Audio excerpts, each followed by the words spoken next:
সারা সকাল আকাশ পরিষ্কার থাকার পর যখন বেরোতে যাব ঠিক সেই সময় শুরু হয়ে যায় বৃষ্টি।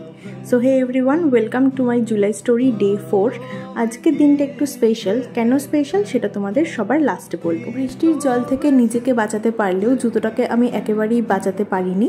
অবশেষে আমায় খালি পায়েই ঘুরতে হচ্ছে। আমি পৌঁছে যাওয়ার কিছুক্ষণের মধ্যেই শুরু হয়ে যায় এই রকম মুষলধারে বৃষ্টি। আর আমার বৃষ্টিতে ভিজতে ভীষণ ভালো লাগে, কিন্তু যেহেতু আমি এখন কাজে রয়েছি আর এখন ভেজাটা পসিবল না, তাই হাত ভিজিয়ে মন ঠান্ডা করছি আর কি। তারপর কাজবাজ শুরু করে দিয়েছি। খানিকক্ষণ কাজবাজ করার পর দুপুরে লাঞ্চ সেরে নিয়েছি।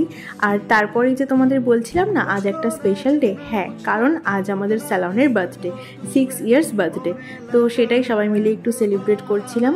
তো সেলিব্রেট করে কেক কাটিং করে আজকের দিনটা আমাদের এইভাবেই খুব ভালোভাবে কাটলো। তোমরাও প্রে করো যেন এই স্যালন 6 বছর না আরও অনেক বছর এইভাবেই চলে। চলো আজকে টাটা, পরে দেখা হবে।